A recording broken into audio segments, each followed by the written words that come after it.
Hello. Welcome to our final Ktropeathon live and our final Ktropeathon event of 2025. Thank you so much for coming. Let us know what you read for Ktropeathon. We want to hear all about all of your reading. We can start off on some more general notes before moving on to discussing the group book. So, yeah. Do you want to start, Tiffany? What else did you read for Ktropeathon this Sure. year? Do you want me to share all of what I read, or do you want to take turns? I only read Um, like 3 things, and one of them was the group read. So yes, let's take turns. That's a good idea. okay. So the first thing that I finished was like a cozy Korean book that was just recently translated into English, but has been popular in Korea for a few years. And oh my gosh, it's called The Second Chance Convenience Store, and I loved this so much. It gave me similar vibes to our group read from last year, the Welcome to Hyunam bookshop, in that it's very relational and community based. It's about this elderly lady who owns a convenience store, and she leaves her purse behind when she's traveling somewhere. And she gets a call from someone saying, "Hey, I have your purse." And so she goes back to the Seoul station to get it. And she finds that the guy who has her purse is a homeless person who has like fought off other homeless people to like keep her purse safe. And so she brings him back to her convenience store and gives him food to thank him.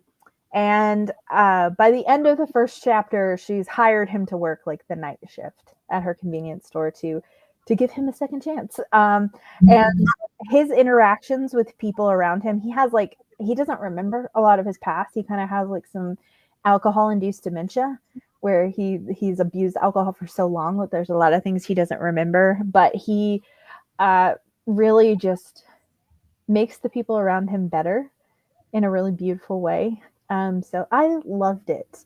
It might it might have been my favorite thing I read for Ktropeathon, although Escape from Camp 14 was right up there also. Mm, So I've read both of those were like very high, like 4-star rates for me. yay. Oh, that's great. What a great way to start off with. Yeah, it was great. Awesome. Let's see. My favorite thing that I read, I loved our group book, but it was a reread for me, so I won't go with that one. I think I'll go with At Dusk by Hwang So-kyung, um, because I thought it was really. I always get very emotional when I'm reading Hwang So-kyung. He really knows how to represent a moral argument with his cast.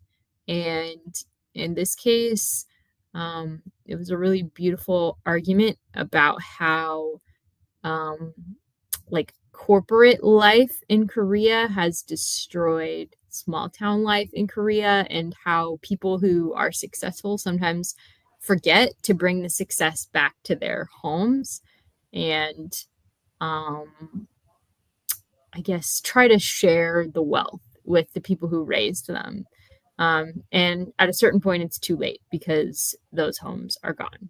So it was really, really emotional, and I ended up loving it. Probably my favorite thing that I read, which I did not call a fiction being my favorite thing, but because it's Hwang So-kyung, it makes sense. Yeah. So I think I'll leave that one there. Do you want to go next? Well, I have a question about At Dusk first. Does it unseat familiar things, or is it still below that one? Or is it tied? It might be tied. I Wow. loved them both so much. They're Mm-hmm. sort of different. I feel like Familiar Things is about something more specific. He was targeting a specific Mm-hmm. um, practice by the Korean government, whereas I feel like At Dusk is about more of like a wide problem across Korea. It's Okay, not like something the government was doing. It's like a culture in Korea that he's criticizing. gotcha. And yeah, so they're a little bit different. and I loved them both so much. Hi, Crystal. Hi. We're Let us talking about what we've read so far for Ktropeathon first before we dive into the group read. So feel free to share. let us know. Yeah. And I just shared that At Dusk was my favorite thing that I read for Ktropeathon. I haven't finished At Dusk yet. I'm like 2 chapters in. I'm finding it a little bit disjointed at the beginning. So yeah, I it probably doesn't. need to give it a little bit more time because I love his writing. But I voxed you about it for more information on that. So okay. it is confusing at the beginning because he's holding back some information that will make it all kind of fall into place later on. But yeah, it's like it's alternately narrated by different characters, and one of the characters has the same name as a different character, and it's like really confusing at first, but it does fall into place, and it's short enough that I feel like the confusion is okay. It's not, it was like, okay, I got this. It only took me 2 days to overcome the confusion. So, if it had taken me a week to overcome the confusion, it would have been a different story. Yeah, no, that's fair. That's fair. Like I said, I'm only 2 chapters in. So Yeah, and yeah, both yeah. of the chapters have had different narrators, and I'm like, what do these have to do with each other? Like, Yeah. so, Valid. Yeah, that is a valid first impression. but it was early. It was early. Oh, I'm so glad you enjoyed it too. Yay. I saw somewhere that you did. Was it your 80s vlog? It might have been your 80s vlog where you said you loved it. I was like, yes. She mentioned it on Discord too. I don't know if you've been on Discord lately, but she did mention I've it. been on Discord. I've not been on Discord. But I need to because I want to share my thoughts about At Dusk. So this is my reminder. Thank you. Happy to help. So the only other book that I finished other than our group read is I just finished this morning. Oh my gosh, the glare. The Sister by Sang-Yoon Lee. And this is a story about Kim Jong-un's sister, Kim Yo-jong, who I knew nothing about going into this book. I found that book at a used bookstore last month and was like, I didn't even know he had a sister because I just really like she hasn't had a place of prominence until the last couple of years. And this book was published in 2023, so a lot of the information that's in it is still relatively current. There are probably some things that have changed, but it was just really fascinating, and it was really fascinating to kind of pair along with Escape from Camp 14 because it does talk a lot about like the origins of the Kim family, and it spends just as much time doing that as it does talking about her because there's a lot of information that we don't know, and I do really appreciate that the author didn't make assumptions. Like for example, we have very little information about her, and so we don't know whether or not she's married and whether or not she has children. That's been kept like private. And he's like, people have ascertained that they think she does have a husband, that she does have children, but there's no substantial proof for that, so I'm not going to say that she does. And I appreciated that it wasn't like all speculative, it was things that we did know. I did find I enjoyed it a little bit more on audio because I found the writing personally to be just a little bit dry, and I think that that's because the last North Korean thing I had read was Escape from Camp 14, which is a deeply personal story, though it does have like journalistic things from, you know, North Korea explaining the situation and the culture and the background of certain things. It's a very personal story. And my sister is not. It's very detached because there's so little that we know about her. So as a result, I struggled a little bit when like my eyes were on the page reading, but I tend to be a lot less picky about writing styles when I'm listening to it on audio. That's a lot more forgiving. So I really, really enjoyed it overall. But I liked it better on audio than I did physically. But it was a nice compliment to Escape from Camp 14. Oh, nice. I'm really excited to get to that. Because Tiffany picked it up this month, I also picked it up this month. So Influencing each other. Yes, as always, as we do. Oh, I'm sorry. It's been a hard. Well, It's because of ATs, right? I was gonna say not all of it's been hard. She Yeah. did get to go see ATs. Check out I feel Crystal's like latest concert vlog. yes.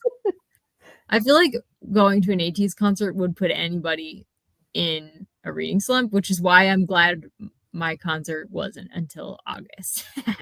So I could focus on reading this month. I am very interested in reading Your Republic is Calling You, I though. know. Fascinating. I keep forgetting about that one because it wasn't on my initial TBR, so it's not on my list.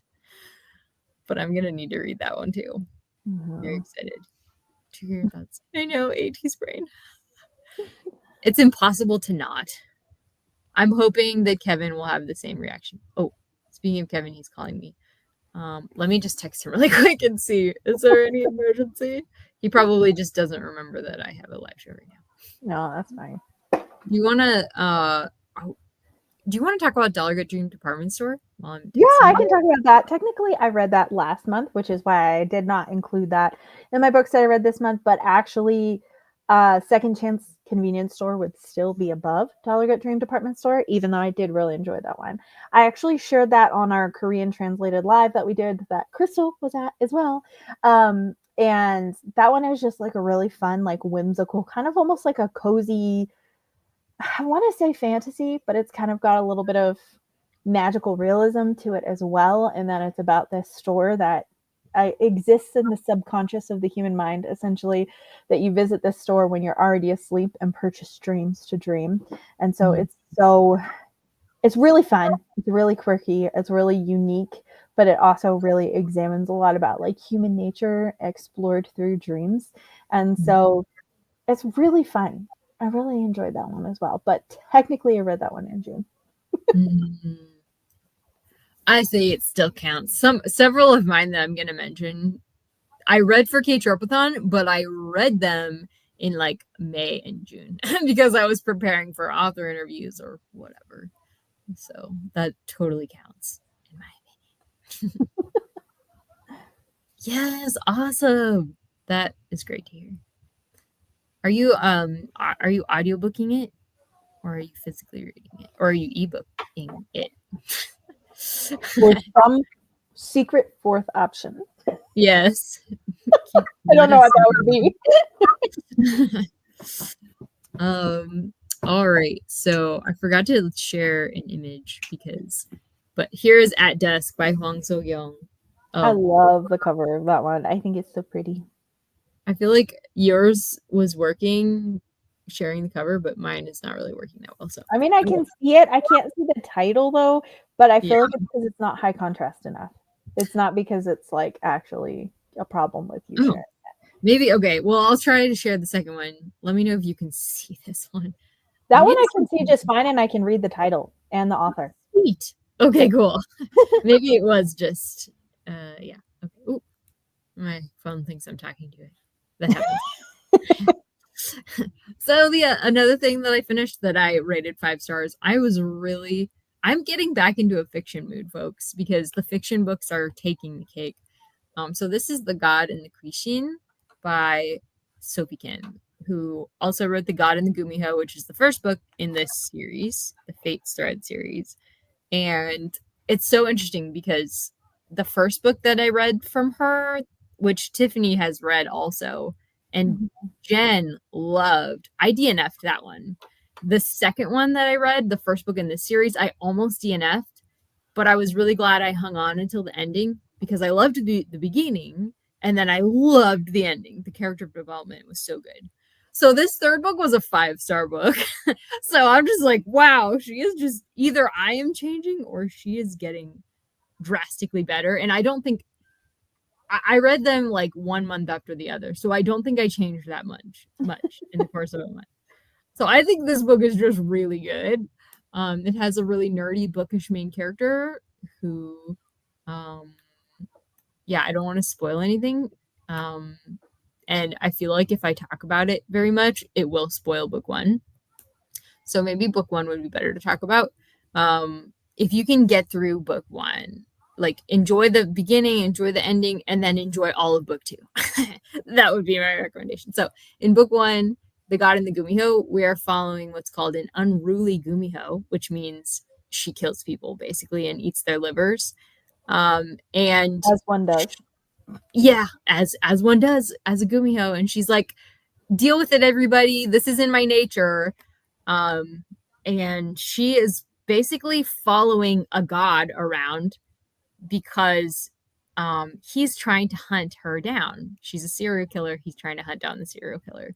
And she's trying to like prevent him from figuring out who the serial killer's identity is, basically.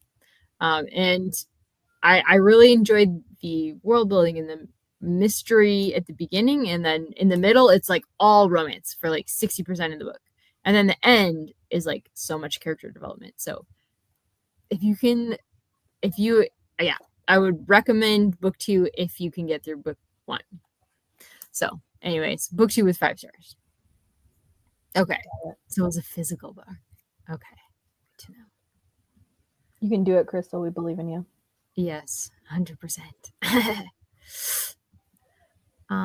Okay, and then I'll kind of keep the other ones short so we can actually get to our group book discussion, because we have things to discuss. We do. So I read 2 books by the author of our group book. One of them was our group book, which we're going to talk about, and the other was The Great Leader and the Fighter Pilot, which is a dual biography of Kim Il-sung, the person who established North Korea, and someone who was living in Korea when it was when Japan was controlling it. I forget what that's called. My brain tonight. Occupying, thank you. Japan was occupying Korea when this fighter pilot was growing up in Korea, and then he lived through the transition to it being Korean rule again and Russian rule. He lived through the Russian troops, and then he lived through Kim Il-sung's rise. So, potluck. it's called a potluck, not occupation. A potluck. Thank you. That's the word. That's Which what I was has found us. So yeah, it was interesting because they lived at the same time period. So I would definitely say that was a well worth reading. I didn't know that much about Kim Il-sung, but you will learn about Kim Il-sung in that book.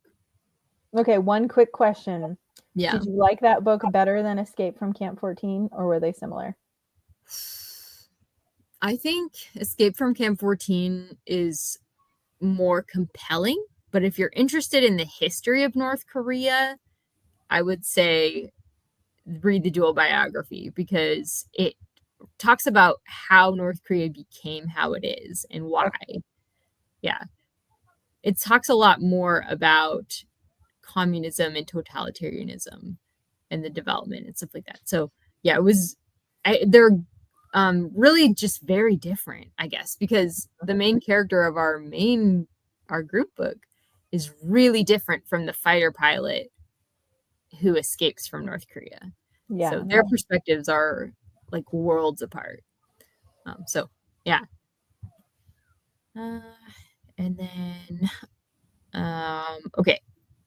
Quickly moving on, I also read a Kim Jong-il production, which is about a filmmaker and his very famous in South Korea actress wife, and they are kidnapped among many other people. They are kidnapped and end up in North Korea, and that was fascinating. Wow. Mm-hmm. They ended up living there for quite a long time, several years, and then nobody knew what to believe about them once they finally escaped. Like, it's like a harrowing tale, and it's also a love story. It's how they like rekindle their marriage in captivity. It's like it has all the makings of a crazy documentary film or a crazy memoir film, and I wish that we had that film, but we don't, unfortunately. Hopefully somebody will make that movie one day. I'm so interested in that book because that situation is referenced in The Sister. So when Christy was telling me a Voxer about a Kim Jong-il production, and I was like, oh, I know what you're talking about. I just read about that. It wasn't nearly as detailed, obviously, because that wasn't the point of the sister, but it was referenced. I feel like we should have had a question in here too about what we watched for ktropeathon, but I didn't like prepare anything for that. We could talk about Escape. Yeah, we watched Escape and we watched Beyond Utopia together. Which you loved more. Why don't you talk about Beyond Utopia and I'll talk I about Escape. loved Beyond Utopia. That's a documentary, which was the first thing that we did for ktropeathon, is that we streamed that. And I'm pretty sure that documentary is found on Hulu, in case you're interested in looking it up for yourself. Yep. It's the story of North Koreans wanting to leave North Korea and the people who are helping them. So there's a pastor in South Korea that we're following pretty closely who is very instrumental in helping people escape from North Korea. And he helps make the deals with the brokers. He actually physically goes and like helps them go from place to place, which is really incredible. So we're following two specific families, one of which involves this mother who has defected and she's trying to get her son out of North Korea.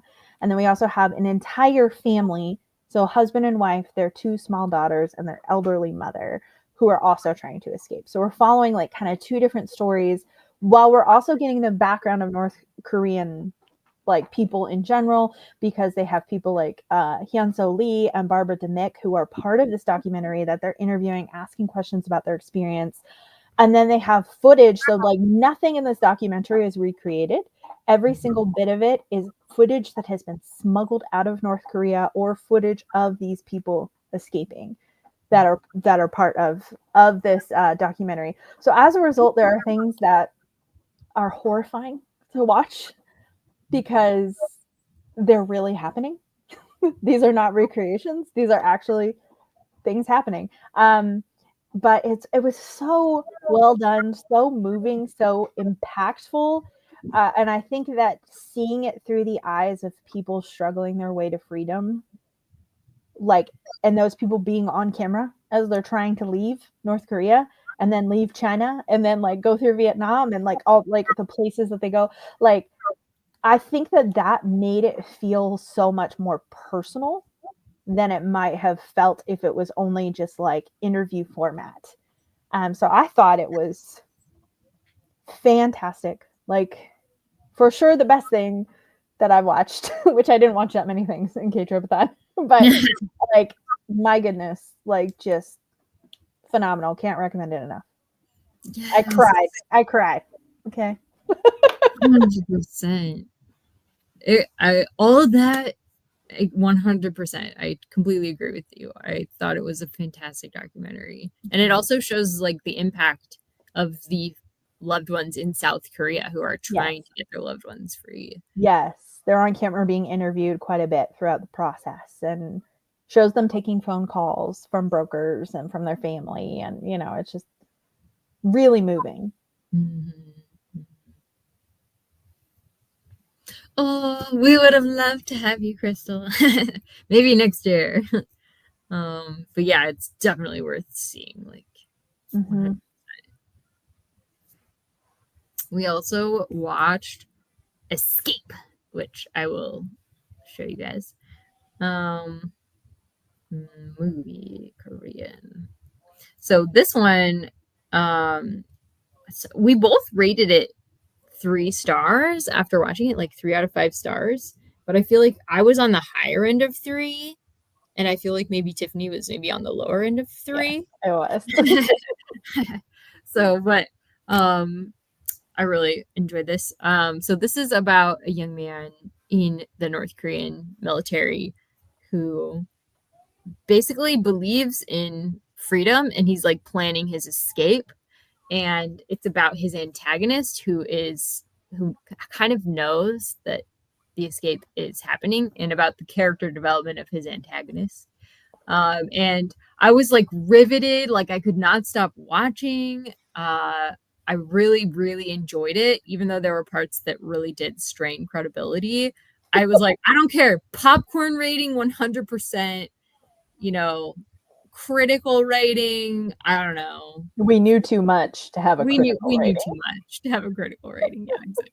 Popcorn rating was 100% for me though. Like I enjoyed it so much. It was so well acted. The score was really good. Like the sets were really good. Like there was a lot of things. My personal opinion, why it's on the lower end for me, is I just like I didn't care about anybody. I didn't feel like the character development was there enough for me to invest. Yeah. But it's an action movie. Right. And how much character development do you get in an action movie? Not a ton. So that, you know, but if you're going into it wanting this like harrowing, like you feel all the emotions, you might not get that. Yes, that's exactly right. Yes. Yeah, the main character, no character development. No, none. But I mean, it was his development was going from the North Korean military haircut to a South Korean haircut. That was his character development. The character development was there. Yes, that was the only character development with that. So anyways, yeah, so moving on, why don't we talk about our group book? I feel like it's time. I have a physical copy that I can hold up. Way easier than a screen. Thank you. That's beautiful. 14 by Blaine Harden. I found this at the same store that I found the sister in June. And I was like, are you even kidding me right now? I was so excited. Some angel is just dropping books off for you who has the same interests as we do. I know. They were both like less than $5. I think they were like $4 each. And they're hardcovers. I'm like, cool. Anyway, sorry. Nope, that was perfect. I love that you held it up too, because all of our graphics this year were so beautiful and beautifully themed off of our group book, as always. Oh, thank you. Yeah, I was really going with, kind of the cover was the inspiration. It was perfect.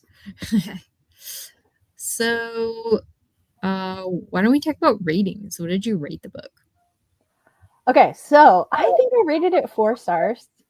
And I can talk more about that later because there were certain elements to it that I think brought it down just a tiny bit for me. But in hindsight, I'm like, should I have given this 5 stars? I haven't stopped thinking about it.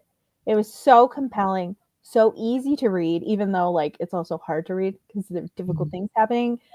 But it's so easy to connect with Shin and so easy to just immerse yourself in his world, to like feel what he's feeling. And it was so well researched on the part of Blaine Harden. Like you get so much background information that makes you understand why things are the way that they are and all that. It was so good. Yes. Oh, I'm so glad it's sticking with you. Well, there's always a chance that your rating can raise with time. That's happened to me personally, where I rated something like 3 stars, and then later on I was like, no, I'm still thinking about it. It's a 5 stars. 5-star book. Staying power has a lot to do for me with whether or not a book deserves 5 stars, is how much it sticks with me. Yeah, 100%. And I feel like it's impossible for it to not stick with you. It really gets under your skin, all the things that he went through and imagining it. It's wow. I rated it 5 stars, and I think even on reread I would still rate it 5 stars. Like I was so riveted, even knowing a lot of the information, even though a lot of the information wasn't new to me anyways, because I've now read 14 books about North Korea. There's still stuff that really sets this one apart.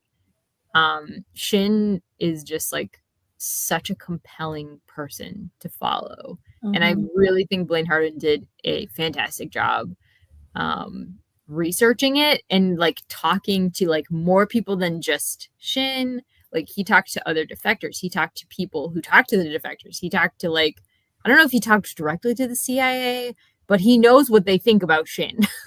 So he knows people and he talked to them all, and I really thought everything was perfectly done as well as it possibly can be for a memoir of like such a traumatic thing happening. Yeah. There's obviously the impact of trauma, which made some people rate it lower, which is understandable as well. But for me, That that did was not, impact my rating a little bit. That was a little yeah. bit of it, honestly. Mm. So, but now I'm like, do I actually care? I mean, we'll talk about that because I think we have a question specifically about that. So We do. I'll withhold some of my thoughts on that, so we can talk more about that in a bit. But that did initially impact a little bit of my rating. Mm-hmm. Totally understandable. I think anytime you're like reading a true story and then you find out, oh, not every single thing was true, like that's a little bit disconcerting. It's like, Mm-hmm. okay. But in the 10 years since his story changed, nothing else has changed. So I feel like we actually have the real story now. Mm-hmm. And the things that were changed, I feel like it's understandable. So for me, it was, yeah, trauma impacted his storytelling. Of course it would. Yes. So for me, it didn't impact the rating, but I totally understand why it would. So interesting. I didn't realize it was so recent that you had read this, I didn't Kristen. either. When you were talking about having read it, I figured it was not like that recently. So, yeah, I 100%. don't blame you for not rereading that Yeah. back to back. I wouldn't either, because it's also a little traumatizing to read, honestly. Yeah. When I was I know. reading it, I was unsure if I was going to make it through because just in the prologue and introduction of the book, there's some really detailed things about some of the torture, and I was like squirming, and I'm like, if I'm squirming in the introduction, am I going to make it through this book? But I Yeah. did, because not all of it is about that specific torture. So, Mm. but yeah, I wouldn't want to read it back to back either because it's heavy. It's it's hard to read, even though it's like I said, it was easy to read to get through. But like it's hard, like it's very heavy, and yeah. I was listening to this before we decided to make it our group pick, which was my second time, and then having to reread it with my eyes a third time right after listening to it was really hard. And then having to go through all of my notes was like a fourth time reading it before my interview with Blaine Harden. And I can tell you, it was really hard to continue revisiting that. It was really, really heavy, but so well worth taking apart, like as a book. Yes. It's worth looking into every detail and revisiting and understanding what's going on, even though some things have changed. It's shocking how much has not changed in like Mm-hmm. the 13 years or whatever since this was originally published. Like Yeah. so much of it is exactly the same. Mm-hmm. Pretty wild. The worst parts are exactly The the worst parts, yeah. Well, they're even worse because like it used to be that there were thousands of defectors coming across the border every year and now it's hundreds. It's yeah. like lessening because of COVID, so Mm-hmm. it's even gotten worse than it was, which is just it seemed like it was heading in the right direction before COVID. Yeah. So oh, let me see, we've got another comment. Yeah, it really is. Mm-hmm. It was a lot. Yes. So how did Shin's story affect everyone emotionally? Were there like particular moments that shocked or moved you the most? I was very emotionally affected by this story. I think something that made me like very much emotionally gravitate towards Shin, because he seems so bereft of most emotion for a lot of the story that is being told. But that impacted me very much emotionally, knowing that like his parents were literally chosen basically as like breeders. He never had any outside exposure to like what love or care was. He grew up there, like to the point where they didn't even bother with indoctrinating the kids that were born into that camp. They didn't teach them anything about the Kim family or anything at all, because it didn't matter. They weren't even seen as human. They were like less than dogs. They were just taught basic, like being able to read and do basic math for jobs that they might have to do. And that was literally all. So there were so many things. It was like he talks about like feeling almost like he's not even human because he doesn't have the same like emotional response because he grew up where it was like every person for themselves. Like he'd steal his mom's food and then she'd beat him because he stole her food. You know, and like that was the relationship. And so I really think that that was something that just really like drew me in emotionally because I had a lot of compassion for him as a person. Because I can't imagine going through any situation like camp situation like this, like or concentration camps, but like he references them compared to like the Gulag and like Nazi Germany and stuff like that. And he's like, those were people who were taken out of where they lived and brought to these places. And so oftentimes people would band together and that would be what would keep them sane and keep them going, is that camaraderie. And there's none of that here. And so like, it's so different from those. And that was just like, that was very like eye-opening for me, as was the presence of the camps in general. Cause it's like, no one really talks about them, even though they're easily accessible from like Google Earth. You can see exactly where they are. Yeah. And no countries are doing anything about this. Like, you know, and so it's like that was shocking to me as well, how readily accessible information about this is. And yet so many people don't even know about it because nobody's talking about it. And that was shocking as well.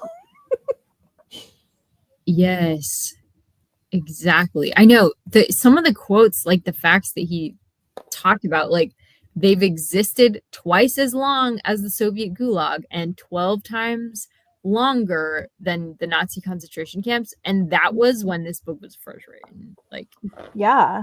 it's much more than that now, which is why aren't we talking about it? I know why we're not talking about it. It's because of the nukes. Everybody's afraid that we're going to get nuked by North Korea. And so that's all they talk about when they meet North Korea at the tables and talk with them. Mm-hmm. So I hope, though, that we can make progress on this issue. I really hope that we can. I think awareness is a huge thing because this wasn't something that I was very aware of. I'd read some North Korean defector memoirs, but they weren't people who were in camps.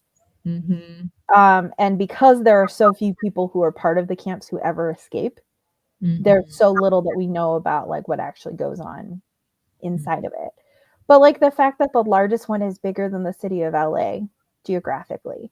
Yeah. And we're just like pretending it's not even there. Yeah. Was like, I'm like, no one is talking about this. Like, so yeah. 100%. But yeah, I think awareness is a huge thing because I just think your average everyday person wouldn't know much about that. Yes. Because people who are in the public eye aren't talking about it. Politicians aren't talking about it, and people in positions of power aren't talking about it.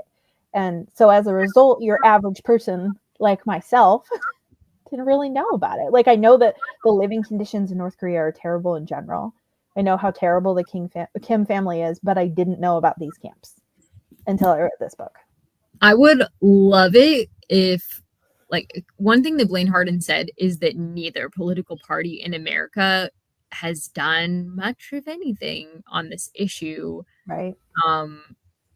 And I would love it if that became something that both sides were like championing, finding important, making it a point. Like that can only happen though if people care. If enough people care in the US and we make our voices known that we care to our government representatives, that's the only way it's going to make it onto the party platforms, is if we talk about it enough and that they know that it's important to us. Right. Because they do pay attention to like TikTok, you know, they want to know, okay, what's the big issue that I can champion that will draw younger people to me, for example. Right. So I hope that it can become that one day, but my hope is dim for that prospect because they have been around so long and we've had Google Earth for so long.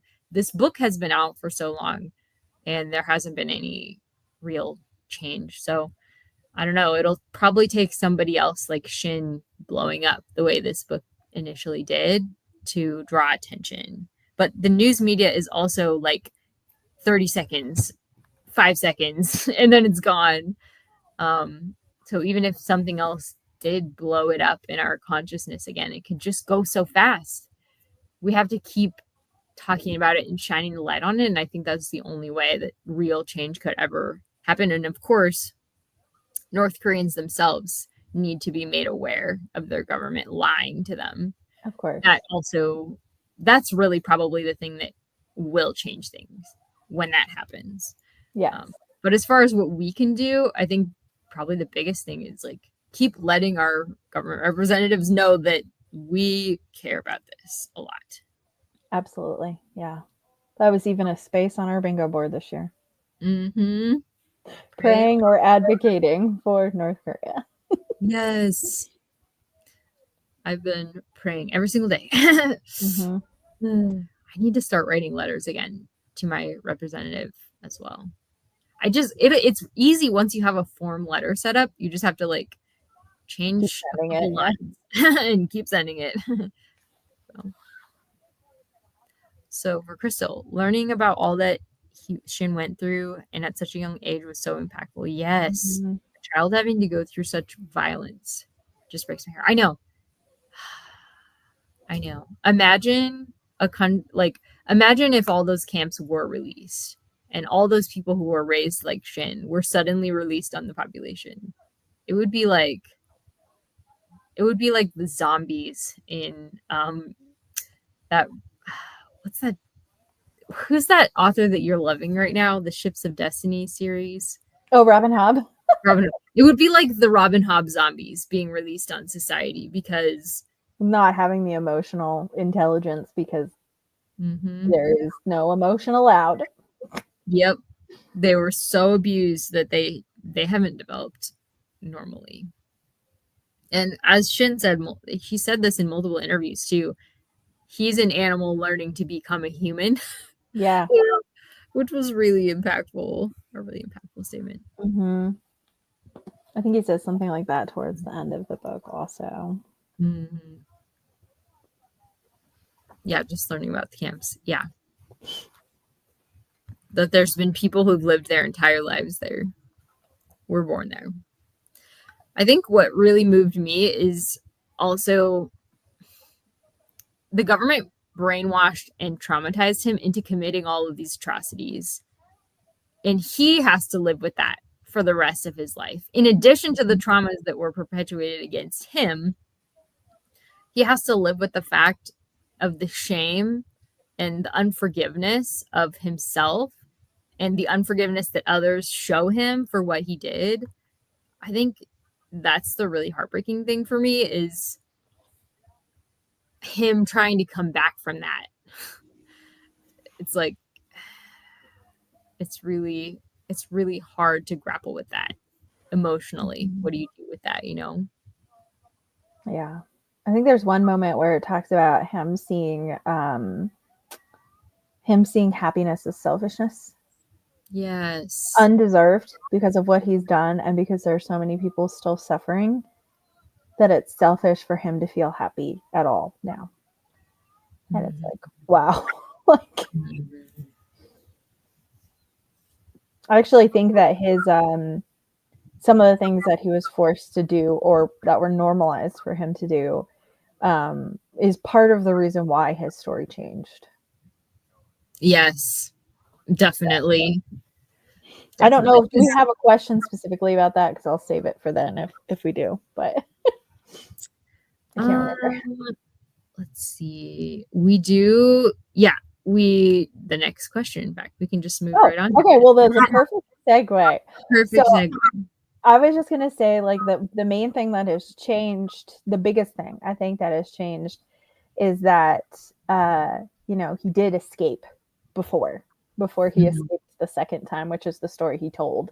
So he escaped more than once and that he was in a less secure facility for a time, a different camp. But I feel like the time that he was really intensely tortured with like the burning and like all that stuff he said that that happened when he was like 12 or 13, when he ratted on his mother and his brother for trying to escape, and then they were killed. But when he actually experienced that is when he tried to escape and was brought back, and then they tortured him that in that way. And I feel like the reason why that element of that story has changed is because I feel like there's this part of him that has internalized that he deserves to be punished more for what happened with his mother and his brother. He deserves that level of punishment for what he did to them. So that's kind of like, that's my, I don't think the book actually outright said that, but I'm like, that would make sense to me, that he's like, because the truth is that that same torture did happen. The exact circumstances of what year and exactly why they did that to him were different. That's the part that changed, not actually what happened to him, but like the exact circumstances surrounding it. So I feel like I've seen some people say that his account should be judged differently because he like wasn't truthful because of the trauma that he endured, but I don't agree with that, because I think that trauma makes you process things differently. And there's also so much trust issues, not just with Shin, with any North Korean defector has trouble trusting people who are asking them questions or who are in a position of authority, because of the way that they've been treated by their own government, that they're not like anyone that's in any sort of authority is really difficult for them to trust, and they're not going to tell the whole truth. And that's without being in one of these camps. Those are people who just escape from North Korea without having set foot in one of these camps. So how much more would the trauma from those things and being born into that affect how you process things, how you tell things, maybe even how you remember things? And that doesn't mean that you're intentionally trying to be deceitful or, you know. So I don't think it should be judged differently. Love it. An impassioned plea. Yes, let us know what you guys think. And viewers, I forgot to address you guys later. People who are watching this on replay, let us know as well if you have any answers to these questions. Did you think that his story should be judged differently because of the trauma he endured? Why or not? Because I feel like this is something a lot of people were grappling with in the wake of learning that his story changed at a certain point. So, I have seen people attack the credibility of North Korean defectors, specifically Yeonmi Park. And I guess it does upset me a little bit, because would you go up to a trauma survivor and be like, picking apart their story and like, you got these details wrong. Like, I don't know, 3% of your story is wrong. So you're not really a trustworthy person. I don't feel like you would do that. You would just say, yeah, trauma is going to impact the remembering of their story, how they tell their story. They might try to hide some things that they don't really want available for public scrutiny, like the deepest wounds, the deepest vulnerabilities. They might try to protect those from public scrutiny. I think you can just go into a story like this knowing that that could be true.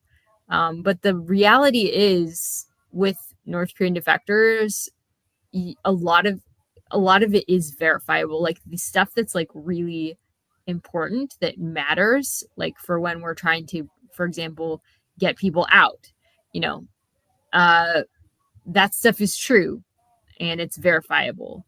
And so I feel like picking apart the stories is just an excuse to explain it away and say it's not important. We don't even know if they're telling the truth. I feel like it's just an excuse to ignore what they're saying And to and do nothing. to do nothing. And I feel like that's sort of the outlook that a lot of people do take.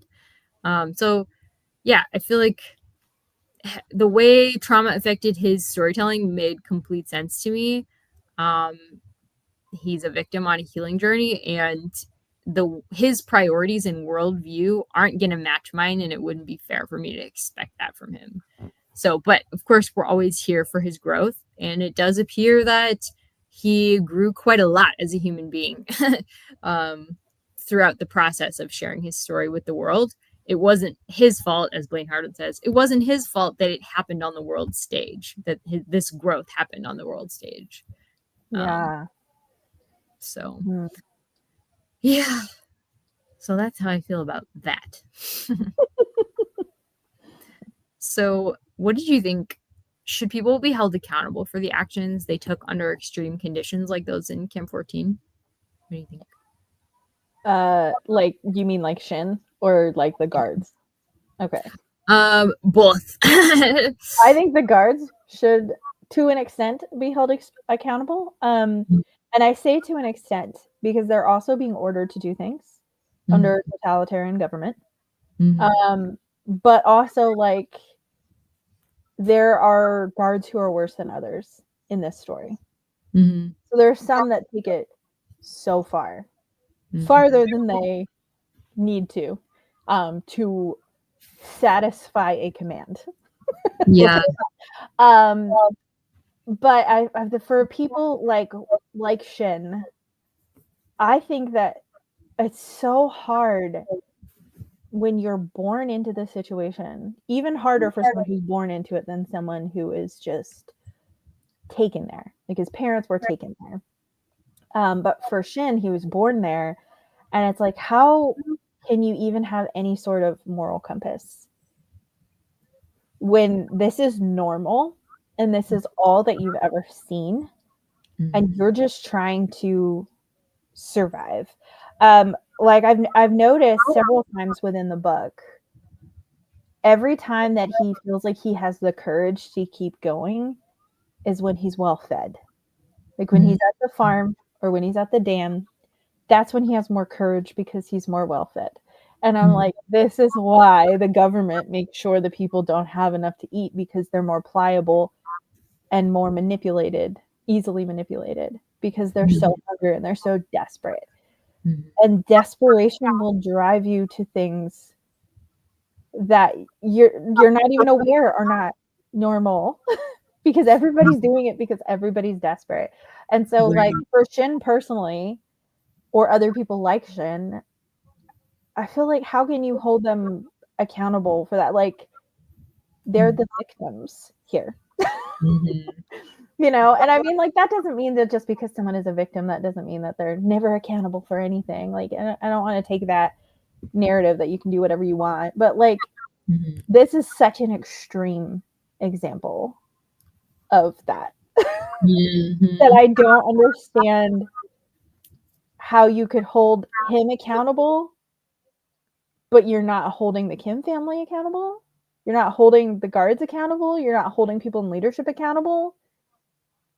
That would make zero sense to me. Like, let's punish the victim for acting the way the oppressor made them act. Exactly. I know. It's like addressing the oppressor at all. Yeah. Because we're scared of him too. Exactly right. Let's start where we need to start, which is top down. Let's not start with the little guys. Even like, I think, I forget, I was trying to remember while you were talking where I got this impression from recently. It might have been from Kim Il-sung and the story of the filmmaker and his wife that were kidnapped. A Kim Jong-il production, excuse me, not Kim Il-sung. But it talks about the guards in that story and in other things that I've read too. And like, they're just as desperate, honestly. Like, they have just reached a modicum of, like, you know, the Kim dynasty, what they are good at is knowing human nature and how to control them. And the guards are just cogs in that system who are being controlled by the Kims. Like, their families are at risk if they don't do their jobs. They only get like a vacation day if they shoot somebody who's like fleeing across the river, for example. That was one example in a book that I recently read. You know, guards at the river, they would they would get a day off only if they have like a body to show, basically. And so that's why they would shoot all of the people trying to defect. It's because they otherwise don't get a day off from work ever. Yeah. So the Kims, they know how to, and also Yeonmi Park has talked about how desensitized she was to seeing people just dying everywhere. Like she said, it had no emotional impact on me anymore because I saw it every day, all the time from a young age. People dead on the street, people dead on the street. And I remember having no emotional impact. And she's like, is there something wrong with me? And it's like, no, that was done to you. And that was not your fault, Yeah. So, yeah, I think as far as somebody like Shin, who, while culpable probably for certain actions, I would say for somebody like Shin, we saw him change when he was shown love. And I think love is the most powerful way to change someone. I think it's the most powerful way to change anybody. But some people are going to respond to it more than others. And Shin, who didn't even know, had never heard of God, had never heard the word love before. Like, he talks about, I forget where I read this, but the impact of the story of Christian love, like that God would love and forgive him and have grace for his sins, was like so impactful for him. And I really feel like that is the best way to change people who are mainly the way they are because of how they were treated. Like, Right. That's the only way that they can even start changing, is if first they have a relationship with somebody who cares about them unconditionally. And if they've never had that, then they are going to be dehumanized and they're not going to be acting like humans because they've never been treated that like a human. Right. Their entire lives have been a punishment. Right. It would be a huge difference if someone was rescued out of that situation, shown care and love, gone through extensive rehabilitation and therapy, and then went out and killed someone. Right. That would be different than being in this camp. And it's like you're under duress. And Crystal said in her first comment, like under the threat of death. Like this is not just, we're just trying to look out for number one. And that, like it's not like this, like pull yourself up by your bootstraps mentality. This is like life or death. And how would you punish them anyways, even more than they've even been punished? Like, say you were going to try and punish somebody for what they did, it would probably feel better than the rest of their lives. Like prison in America probably would feel like freedom to Shin, honestly. Yeah, well, he mentions, interestingly enough, speaking of freedom, he mentions when he gets out of the camp and how he couldn't even fathom the level of freedom he saw all around him, of people like walking around and eating food. And I'm like, you're still in North Korea. And you can't fathom the level of freedom that your average person on the street in North Korea has. Because that's how less freedom you had. And I'm like, man, because I look at the normal person in North Korea and I'm like, I can't even imagine the lack of freedom. And he's like, wow, this is so free. Right. I know.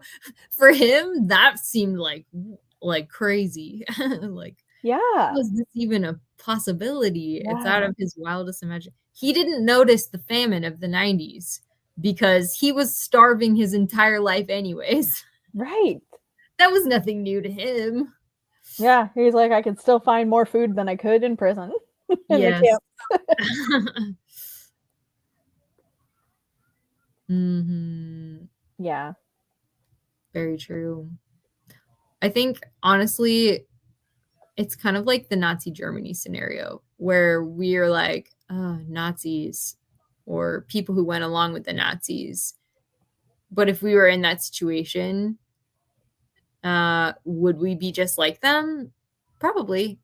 If I was in this, if I had never heard the name of God and was a guard in a prison camp, because otherwise my family and I will be actual inmates, at these camps instead because we were disloyal and we weren't grateful enough for the opportunity.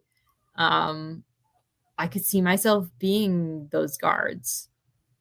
So it's recognizing humanity. I guess the number one will at bottom is survive. And that's why he said, I was an animal, I'm learning to be human. Because that's like number one is like survive. And so the Kims are experts at putting people in that. We will punish your family to 3 generations if you disobey us. That's essentially what they are told and what they believe and have seen happen. Yeah. Plus the indoctrination of the guards, and this was true in Nazi Germany as well, of like they're not even human. The people in these camps aren't even human, and Nazi Germany, it's like Jews aren't even human. And honestly, America has no stone to throw because we felt the same way about slaves for a long time, that they're not fully human.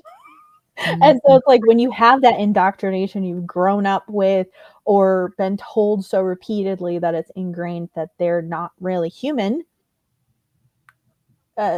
Again, like Crystal said, it's not an excuse for their behavior, but it's like it all goes together. So if you're going to hold someone accountable, you need to start at the top where the source is coming from rather than punishing the people that are already being punished by even being a part of the system of oppression. And even as we know this, as we're holding this in our heads, all of this, we also know that the only way things would change is if people just decided to stop obeying and stop falling in line, and they actually mounted a resistance against the Kims. Yes. So if there were enough of those courageous Navalny's out there in North Korea, that might be the only way we could actually see a change. So of course we hope that even at risk of their lives, there are people bold enough to defy the Kims, bold enough to do that when so many other people are not, when all they can think of is their survival. There are people out there who have that amount of courage. But it's a rare person, it seems like, because they're instantly stomped on when it happens. And word doesn't really spread. There's no internet. Like they just, it's really hard with the level of oppression that North Koreans face. It's really hard to even imagine how a rebellion would happen there. Yeah, not only do they not have information. Yeah, exactly. They don't have the information. They have no power, and they get stomped on immediately, and word doesn't spread about what they did. There's no catching fire scenario in North Korea. Right. So yeah, it is like a dystopian state. It really is. Let's moving on to this whole book is really heavy, but what's something that you found really interesting about the book that's maybe not as emotionally heavy? It's not emotionally heavy. There are things, this is still emotionally heavy, I guess. There is context given to life in North Korea, just like little things, because I knew how bad life in North Korea was to an extent because I've read Korean defector memoirs, I've read things before, but there were certain things that were said that Blaine Harden did the research on certain things that just really drives it home. So, for example, the fact that rice is for only the wealthy people in like Pyongyang. Yes. And it's like rice is like the budget part to pad out a meal so it doesn't cost as much in any other place in the world. Rice is how you stretch a meal. Yes. Exactly. You know? And so to hear like only the super rich people, like that's not even a poor person food. It's like a symbol of status to eat rice in North Korea.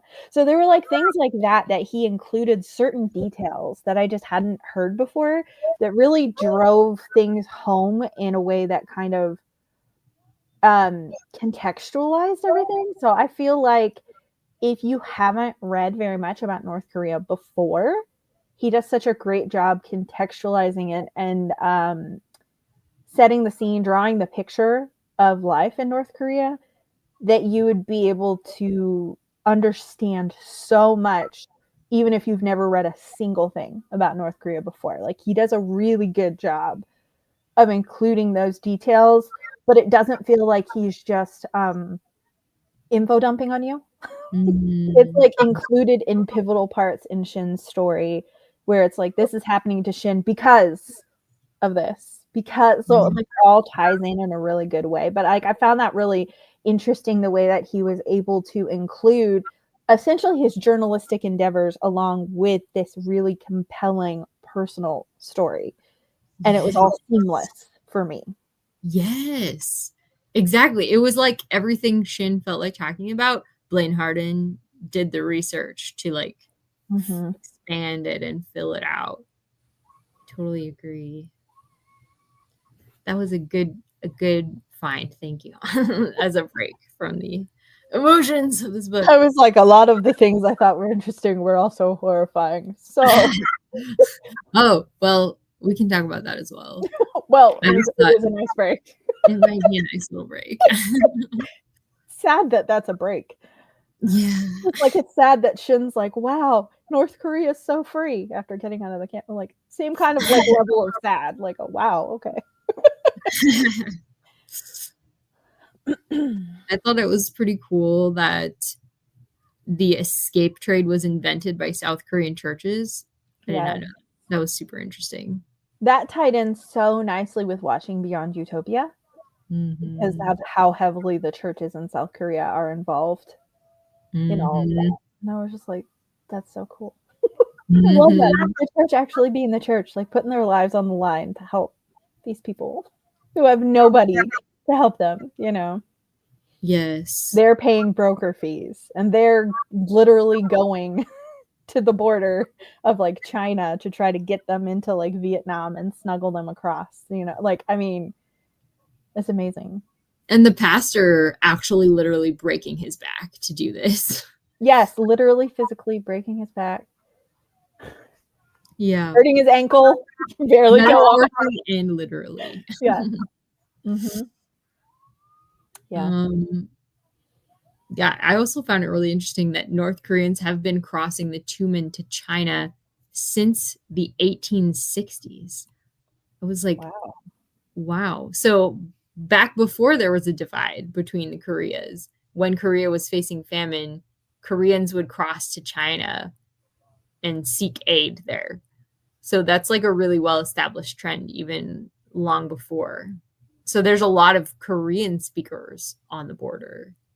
Mm-hmm. I was just gonna say, is that part of the reason why like Manchuria is so heavily concentrated in Koreans? Because I know that there is because Mm. sometimes defectors will settle there, but like it talks about in this book also, but many other books I've read is that when you cross the river into China, there's a lot of Korean speakers there or people who have escaped from Korea and so they're eating Korean foods, they're speaking the language, and so Mm. they can help get them to safety. But I wonder if that, because it started in 1860, if there were people who stayed there to start kind of establishing that base even that far back. I don't know, but that's Mm. really interesting. Yeah. I know. I this books like this make me think I have so much to learn about Korean Yeah. history. There's so much I don't know. Oh, okay. You can share some of the heavy things too. Oh, I found well, I don't know. Some of it I've really talked about. Uh just so, like these stories of him adjusting once he's reached freedom were equal parts amazing and really sad. Yeah. Um, because it doesn't sugarcoat it in like a he made it out and now he's free and he's making a difference and telling people his story and it's ended happily. It's like, Mhm. no, it didn't. Like his struggle to keep a job and to trust other Mhm. people, to be in relationships at all, Mhm. not only with women, but also just with other people, other humans, like having a hard time having relationship because he almost never did. I mean, he had the guy that he called uncle that cared for him when he had the burns and stuff, and then he had Mr. Park, who wasn't from wanted to escape, and kind of paved the way for Shin to Mhm. be able to do that. But those are the only two people who were ever even remotely kind to him. And so it was really hard and sad to read about how much he struggled with that. And to but I mean, it still also ends on a note of hope, of being like, I feel like I can laugh and I can cry sometimes now, and I never used to be able to do those things. And I Mhm. feel like I am becoming human, and like, so there's hope there, but it doesn't end with this like he's doing great and everything's fine. It ends with like the girl that he said he was going to marry, they're not together anymore. And Right. it didn't work out. And he like him having trouble like even within the establishments to kind of like bring awareness about North Korea, and like people that were trying to be like, we need you to tell your story to help with this, and like his trouble even staying engaged with some of those places, and his Mhm. initial struggle with like public speaking, because that was like, there's so much about it that was really sad. It wasn't just like I think we have this idea in our head of like this, yay, they're free happily ever after. Right, and it's And it's not. absolutely not like that. Even people who didn't grow up in a camp like this, and have a almost like a best case scenario. Like Mhm. I feel like Hyunso Lee's story, because she grew Mhm. up in a wealthy family and she wasn't sex trafficked, or like there's a lot of things about her story that are best case scenario, Mhm. and it still wasn't like, oh, and then I made it to South Korea and everything was great. Right. She still And had I'm, criticisms of yeah, some. it's still so difficult. And um Shin's level of trauma and level of adjustment is so much higher than other defector stories I've read. And I just feel like there's always going to be more growth, and it's never going to be perfect or easy for him, Mhm. because it's not like that trauma is just going to go away and just Mhm. not be here anymore. Like that's not how it works. Mhm. He'll carry it with him forever, the memories of what happens. And it like, I like how realistic that was, but it was also really hard, because I Mhm. wanted everything to be perfect for him. Like, look at Right. all that he went through and all that he experienced. I want him to have like a happy, full life and everything to be great for him now. Mhm. And that's not how it ended. It It ended is. better than it was, but Yeah. He does, I think that's one thing that was mentioned in the movie Escape, was that, even if all that happens when I get to South Korea is I fail, at least I had the chance to try and then fail. I had Mhm. the freedom to try and fail. And that's really what North Korean defectors get the chance to try and fail and learn like everybody else. I mean, that's how a lot of people learn. You try and you fail and you keep trying until you figure it out.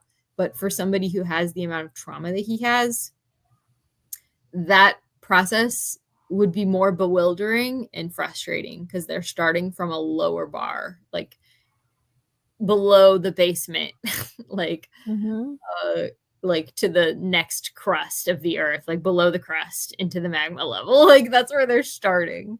So climbing their way up is going to be even harder. And the stats bear that out. The Yeah. stats for North Korean defectors are not great. Like for the amount of like success they have adjusting to society, it's like really, it's like not good all around. Mhm. Um, yeah. So that's a really good point. Yeah. I think you're 100% right. That was uh, a frustrating part of reading this book. It was disheartening. Disheartening might be a better word. I will say one thing also that's interesting about his adjustment period that is not sad, is that like he because the camps didn't see him as human, there wasn't indoctrination that needed to be undone. He didn't believe North Korea was the greatest place on earth. He didn't know anything about the Kim family. He didn't have that context, and so he didn't have to learn every bit of history you've ever been taught is a lie. None of this actually happens. That didn't happen. So that was one thing that the bar was not below the ground. That was Yes. one thing that actually True. was in his favor in comparison to other North Korean defectors that I've read. Yes. So many other ones are like, no way that North Korea started the Korean War. No. Yeah. And like they can't accept, because it's literally everything they were ever told about anything ever. All of it's a lie, you know? And so to learn that like the rest of the world has a completely different history than you do is so, I can't even imagine how unsettling that would be and how long it would take you to actually believe other people telling you that. And that they have 6 months to adjust to that. Can you imagine? And then like you got to get a job. Yeah. I mean, I am glad that like South Korea in particular, that they really do financially and physically support defectors, and that they give them a stipend, they provide a place for them to live. So I am glad for that. But that was another thing with the book, is like the kind of like disconnect in South Korea. Yeah. Of what's going on in North Korea, even though it's on their border. Like it's right there, and like it's the same people, you know? But there's like this not very much motivation to change a lot of, so there's like a disconnect from it. Yeah. I've seen some people blame that on like capitalism, like the amount of money that it would take for reunification and revitalization to actually like rehabilitate all those people. I don't know if that's true, but that's like one theory that I've heard. This is really interesting to me. It's kind of, yeah. I wasn't aware of that until I read this book either, actually, was that there was that much of a disconnect for some of them. It's not everybody. There are definitely people who are heavily involved in helping defectors out, like we talked about, but yes, yeah, publicly, less emphasis. Yeah, it is interesting. I feel like maybe I don't know, maybe it's like economic migrants at our border a little bit. How we just get kind of desensitized. We hear about it all the time. But for them also, they are like, well, it's always been this way. For as long as we have been a democracy and before, this has been the case. You know, basically nothing has changed since like the 80s in North Korea, I would say. Like there was the famine of the 90s and then it got like slightly better. And like there was a little more capitalism happening because there was some free market influence. But it's never been further away from our South Koreans' perspective of facing that the economic catastrophe that would be if suddenly North Korea fell apart and it became one nation again. They are like, yeah, if that ever happens, we'll deal with it then, is almost like kind of the vibe that I get from it. It's just not new news to them anymore. So I would feel like that for me it's confusing. And then I think, well, yeah, what am I doing to help economic migrants at the border? Probably not that much. And I'm in a border state, you know? So I guess when a problem becomes real and you're used to it and you've grown up with it and it's like where you've always lived, that's the problem. I guess you could kind of become desensitized to it a little bit. That makes sense. It's really easy for outsiders, and this is true of anything, not even something as major as a country. A really good example of this is my husband is a pastor, and so we've gone to new churches when he's felt called to a new church. And as outsiders coming in, there are things that we notice that are like, why is this wall look like this? And no one's thought to paint it. And they're like, oh, I didn't even think about it. Right. They see it all the time, and so like they don't even see it anymore. And so that like that's just a very small scale. So then you talk about that happening in a country where it's like this has always been this way. It's not shocking. like it is for those of us who are outside, where we're like, oh my gosh. Yeah. Exactly. I know, for all the things that felt like everyday life for Shin, it's shocking to us when we hear about it, and vice versa. That's That's a really very true. Until it personally affects them, there's a disconnect. Till they know someone it happens to, or it happens to their family specifically, it's easy to just think of it as like, this is like a problem out there for other people to deal with. Yeah, I feel kind of convicted about that sometimes when I'm like, yeah, there's not that much that I can actually do to help North Koreans. Is that why I'm so passionate about it? Because there's so little that I can do. Maybe I should be more passionate about things that I'm actually capable of doing. Pay attention to what's around me instead of being so globalized in my mindset, I guess. Although that's the opposite of thinking outside your personal bubble, Christy. With a globalized mindset, that is the opposite of outside your personal bubble.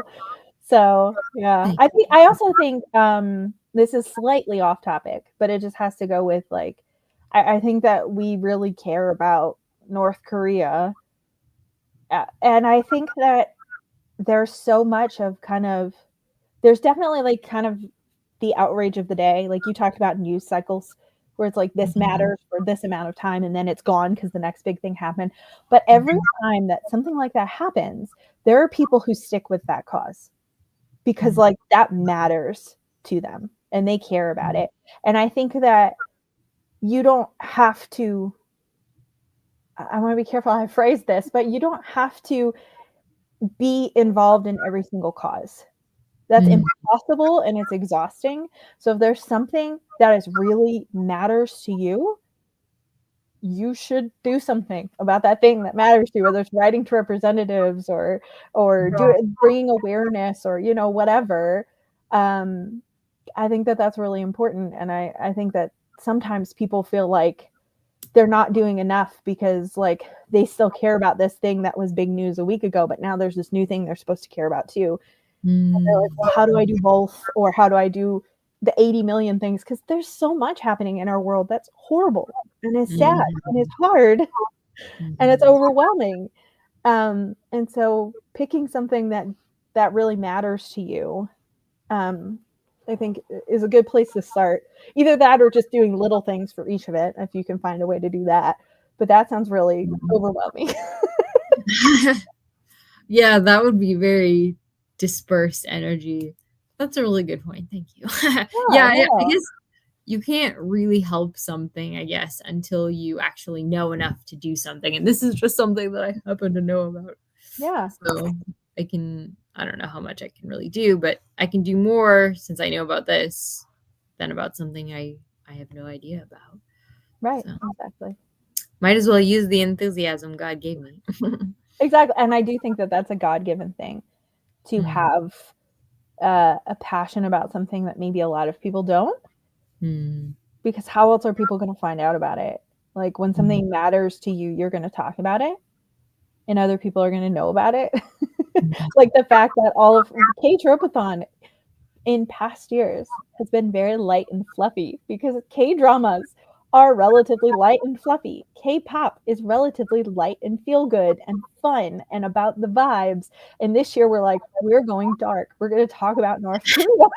And that's not really like, there are definitely like, I mean, Crash Landing on You is a perfect example. There are K-dramas that deal with this. We were able to talk about universe that has North Korean defector members in this K-pop group. And so there are ways that we could incorporate it in like the feel good stuff. But yeah, like this was an opportunity to talk about this stuff on like a bigger scale by making a readathon that was relatively focused on a very depressing and horrible situation that probably a lot of people didn't know about.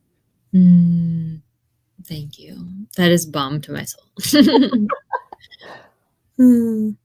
I appreciate it. I really do. Absolutely. Absolutely.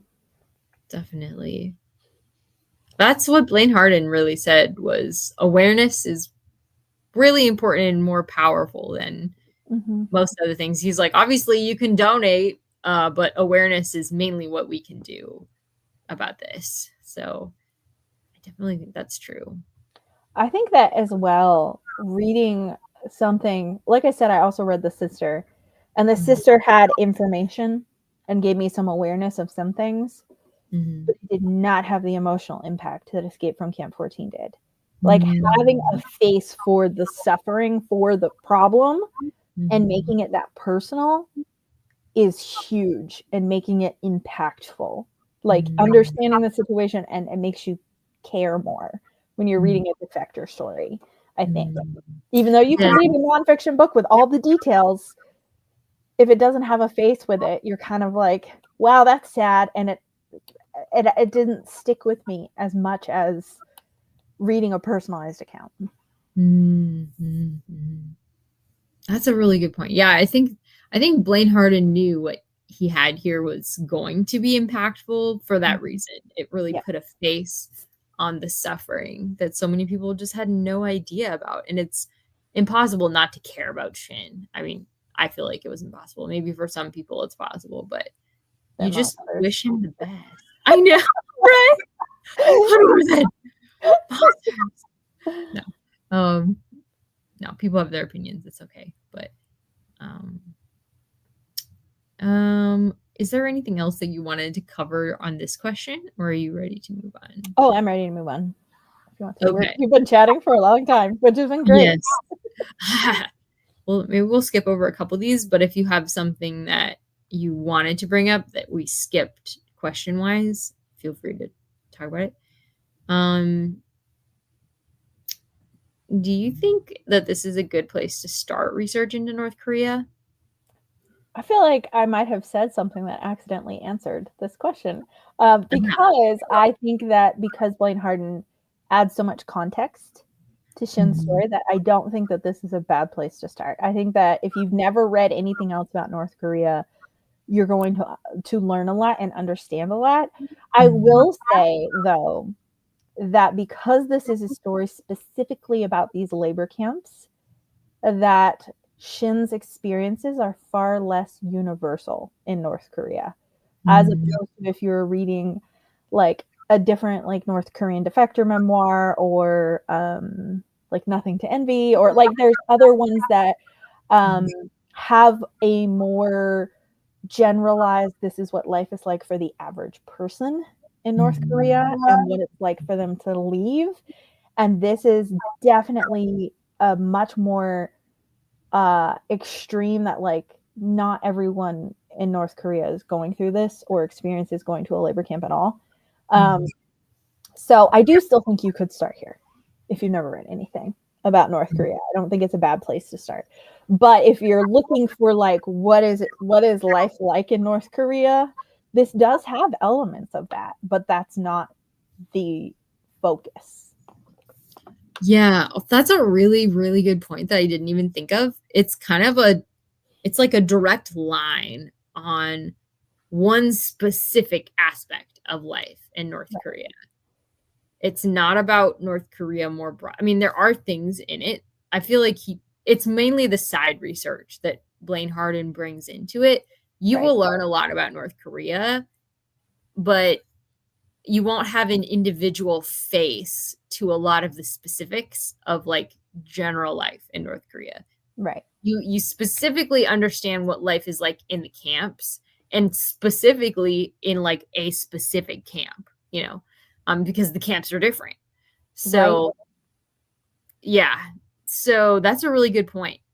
It I answered this question with a little differently, and I think that's great, because we both bring our own like perspectives to it. My thought was, because it is so compulsively readable, Shin was really easy to connect to. I thought, yeah, I think this is a good place to start, even though some of it is outdated now. Um, just because it's older and some of the additions might not have like the new information about the changes that were made to his story.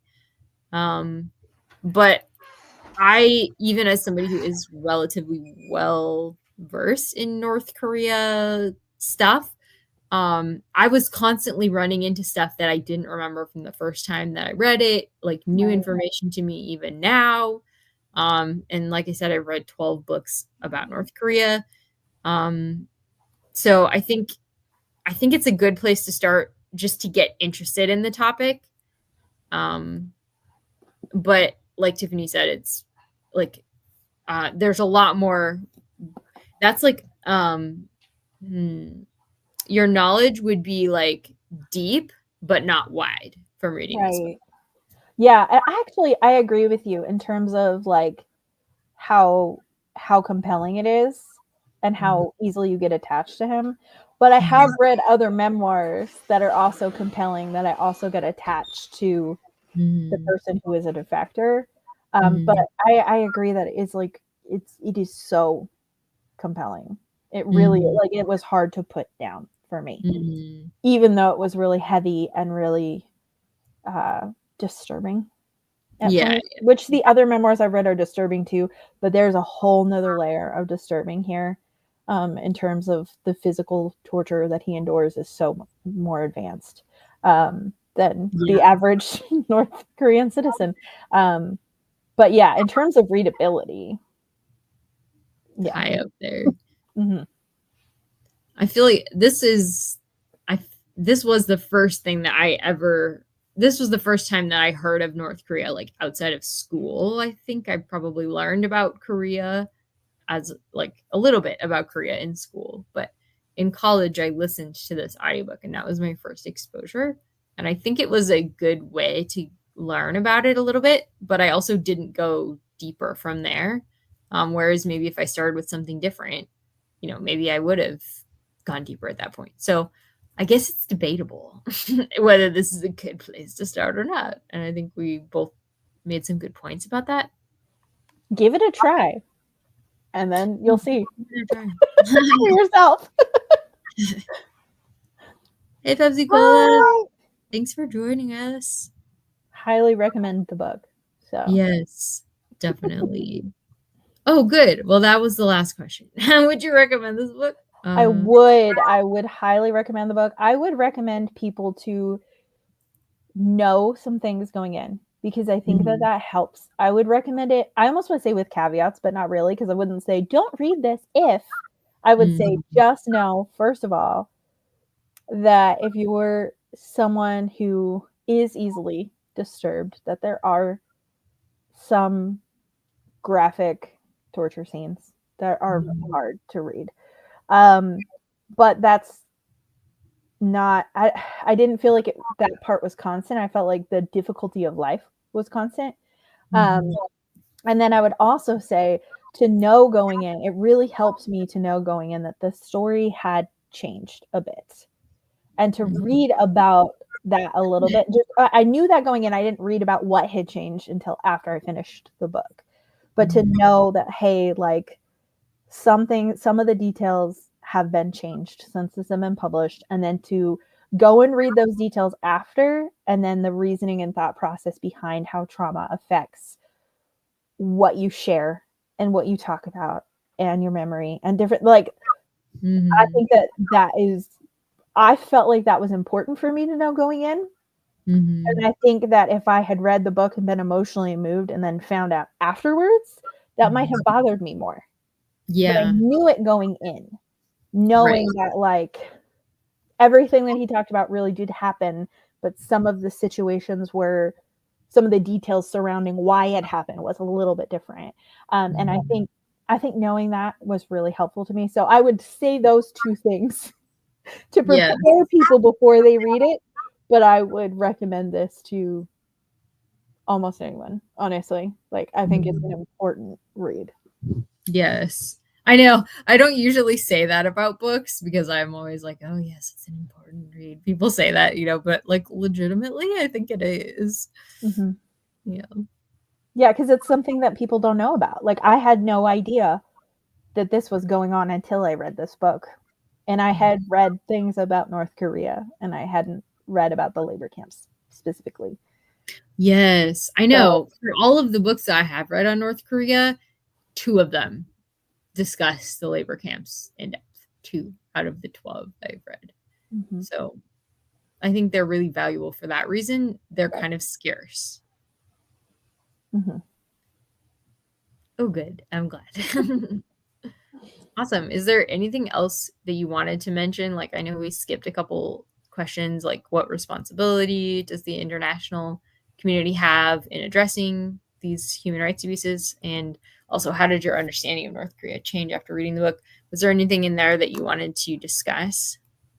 I think we covered some of it actually while we were just talking organically. You know, we did talk about like at the beginning, I was like, why is no one doing anything about this? People know about it, and no one in power politically is talking about this human rights. It's Nobody is maddening. talking about it. And so it's like, that's why I didn't know about it, because nobody's talking about it. And so your average layperson has no idea, because no one who has a platform is saying anything. No one who's in a position of power is saying anything. Mhm. So I do think that there are things that should or could happen. But we kind of talked about that a little bit, actually. So Mhm. That's true. That's true.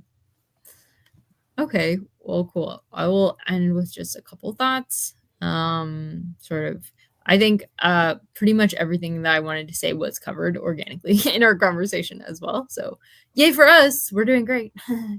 um, and thank you guys for engaging with us, Crystal and Pepsi Cola, and anybody else out there who's listening. We really appreciate you guys making this an even better discussion. yes. Um, as far as the responsibility of the international community, um, I think there was a newspaper editorial that he quoted at one point in the book that said, high school students in America debate why President Franklin Delano Roosevelt didn't bomb the rail lines to Hitler's camps. The children may ask a generation from now why the West stared at far clearer satellite images Mm-hmm. of Kim Jong il's camps and did nothing. And I definitely think, like Tiffany and I were just talking about this earlier, there's going to be things in like year 3000 that they're going to be looking back on, the 2020s and being like, why didn't they do anything for like 80 years? I don't know how long the camps have been around, a really long time. Why Mm-hmm. didn't they do anything? They were going on for so long. Why didn't they do anything? So I hope that people in power do consider that um, when they decide what to throw their power behind and what to focus on working on for change. Um, and then the other thing, I guess, like the main thing that will change it again that I learned throughout this process is it does start with the North Koreans themselves. So I guess we know how to pray for them, which is that they would gain awareness of the lies that their regime is telling them. Mm-hmm. So let's pray for North Korea. Mm-hmm. And with that, I think that's everything I had to say. With a few things like I thought it was fascinating that Kim Jong Un has had surgeries to like a plastic surgery so that he looks like Kim Jong Il.